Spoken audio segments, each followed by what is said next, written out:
आज जब पूरा विश्व कोरोना महामारी का मुकाबला कर रहा है तो योग उम्मीद की एक किरण भी बना हुआ है। 2 वर्ष से दुनिया भर के देशों में और भारत में भले ही बड़ा सार्वजनिक कार्यक्रम आयोजित नहीं हुआ हो, लेकिन योग दिवस के प्रति उत्साह जरा भी कम नहीं हुआ है। कोरोना के बावजूद इस बार की योग दिवस की थीम योगा फॉर वेलनेस ने करोड़ों लोगों में योग के प्रति उत्साह को और भी बढ़ाया है।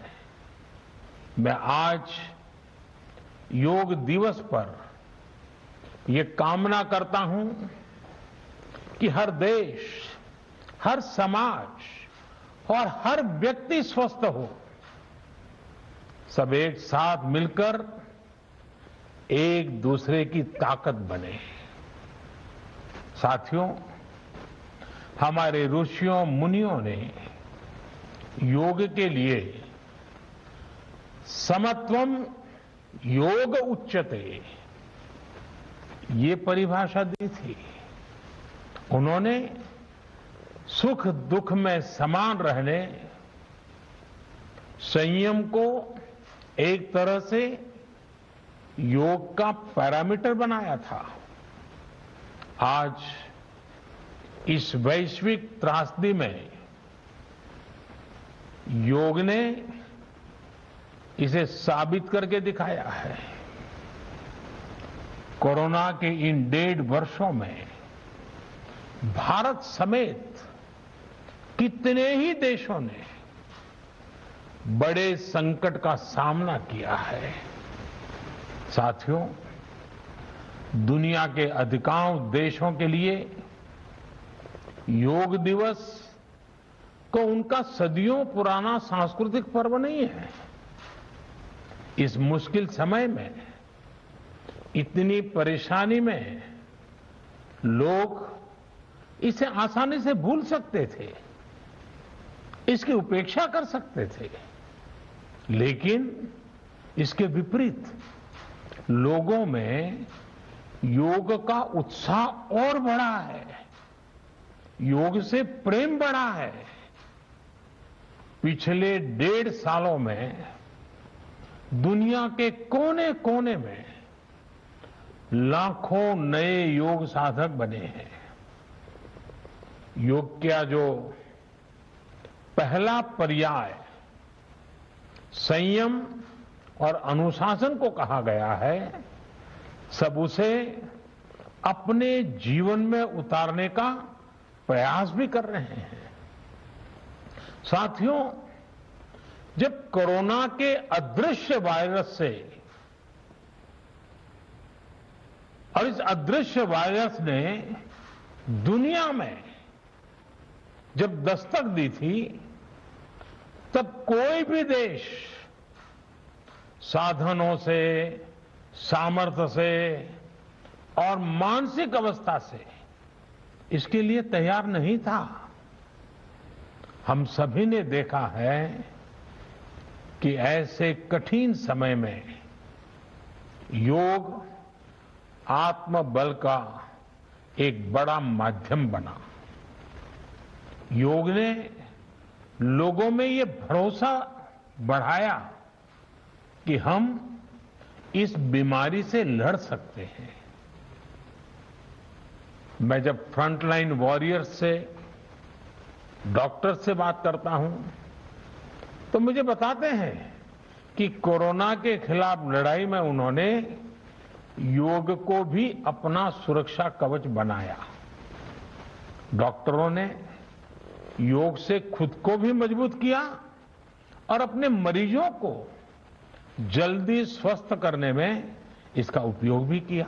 और आज अस्पतालों से ऐसी कितनी तस्वीरें आती हैं जहां डॉक्टर्स, नर्सेस मरीजों को योग सिखा रहे हैं, तो कहीं मरीज अपना अनुभव साझा कर रहे हैं। प्राणायाम, अनुलोम विलोम जैसी ब्रीथिंग एक्सरसाइज है हमारे रेस्पिरेटरी सिस्टम को कितनी ताकत मिलती है, ये भी दुनिया के विशेषज्ञ खुद बता रहे हैं। साथियों, महान तमिल संत श्री तिरुवल्लुवर जी ने कहा, नोई नाडी नोई मुद्दल नाडी हदु तनिक्कुम वायनाडी वाय पच्चयल। अर्थात अगर कोई बीमारी है तो उसे डायग्नोज करो, उसकी जड़ तक जाओ, बीमारी की वजह क्या है ये पता करो, फिर उसका इलाज सुनिश्चित करो। योग यही रास्ता दिखाता है। आज मेडिकल साइंस भी उपचार के साथ साथ हीलिंग पर भी उतना ही बल देता है और योग हीलिंग प्रोसेस में उपकारक है। मुझे संतोष है कि आज योग के इस पहलू पर दुनिया भर में के विशेषज्ञ अनेक प्रकार के साइंटिफिक रिसर्च भी कर रहे हैं, उस पर काम कर रहे हैं। साथियों, कोरोना काल में योग से हमारे शरीर को होने वाले फायदों पर, हमारी इम्यूनिटी पर पड़ने वाले सकारात्मक प्रभावों पर कई स्टडीज हो रही है। आजकल हम देखते हैं कई स्कूलों में ऑनलाइन क्लासेस की शुरुआत में 10-15 मिनट बच्चों को योग प्राणायाम कराया जा रहा है। ये कोरोना से मुकाबले के लिए भी बच्चों की शारीरिक रूप में तैयारी कर रहा है। साथियों, भारत के ऋषियों ने हमें सिखाया है, व्यायामात लभते स्वास्थ्यम, दीर्घ आयुषम बलम सुखम, आरोग्यम परमम भाग्यम, स्वास्थ्यम सर्वार्थ साधनम। अर्थात योग व्यायाम से हमें अच्छा स्वास्थ्य मिलता है, सामर्थ्य मिलता है और लंबा सुखी जीवन मिलता है। हमारे लिए स्वास्थ्य ही सबसे बड़ा भाग्य है और अच्छा स्वास्थ्य ही सभी सफलताओं का माध्यम है। भारत के ऋषियों ने, भारत ने जब भी स्वास्थ्य की बात की है तो इसका मतलब केवल शारीरिक स्वास्थ्य नहीं रहा है। इसलिए योग में फिजिकल हेल्थ के साथ साथ मेंटल हेल्थ पर इतना जोर दिया गया है। जब हम प्राणायाम करते हैं, ध्यान करते हैं, दूसरी यौगिक क्रियाएं करते हैं, तो हम अपनी अंतर चेतना को अनुभव करते हैं। योग से हमें ये अनुभव होता है कि हमारी विचार शक्ति, हमारा आंतरिक सामर्थ्य इतना ज्यादा है कि दुनिया की कोई परेशानी, कोई भी नेगेटिविटी हमें तोड़ नहीं सकती। योग हमें स्ट्रेस से स्ट्रेंथ की ओर और नेगेटिविटी से क्रिएटिविटी का रास्ता दिखाता है। योग हमें अवसाद से उमंग और प्रमाद से प्रसाद तक ले जाता है।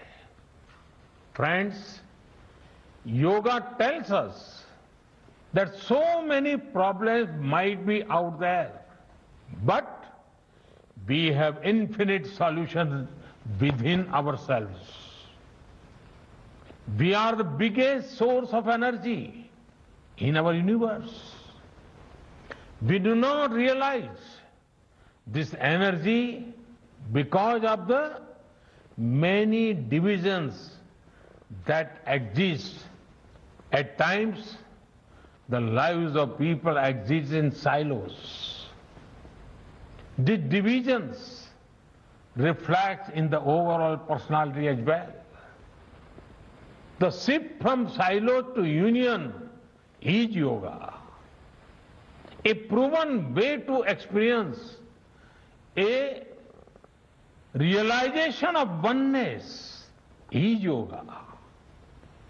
I am reminded of the words of the great Gurudev Tagore, who said, and I quote, "The meaning of our self is not to be found in its separateness from God and others, but in the ceaseless realization of yoga of union," unquote. The mantra of Vasudhaiv Kutumbakam, which India has followed since ages, is now finding global acceptance. We all are praying for each other's well-being. If there are threats to humanity, yoga often gives us a way of holistic health. Yoga also gives us a happier way of life. I'm sure yoga will continue playing its preventive as well as positive role in healthcare of masses. साथियों, जब भारत ने United Nations में अंतर्राष्ट्रीय योग दिवस का प्रस्ताव रखा था, तो उसके पीछे यही भावना थी कि योग विज्ञान पूरे विश्व के लिए सुलभ हो। आज इस दिशा में भारत ने यूनाइटेड नेशंस WHO के साथ मिलकर एक और महत्वपूर्ण कदम उठाया है। अब विश्व को एम योगा ऐप की शक्ति मिलने जा रही है। इस ऐप में कॉमन योगा प्रोटोकॉल के आधार पर योग प्रशिक्षण के कई वीडियोस दुनिया की अलग अलग भाषाओं में उपलब्ध होंगे।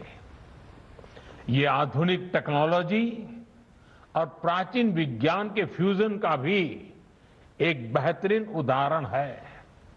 मुझे पूरा विश्वास है एम योगा ऐप योग का विस्तार दुनिया भर में करने और वन वर्ल्ड वन हेल्थ के प्रयासों को सफल बनाने में बड़ी भूमिका निभाएगा।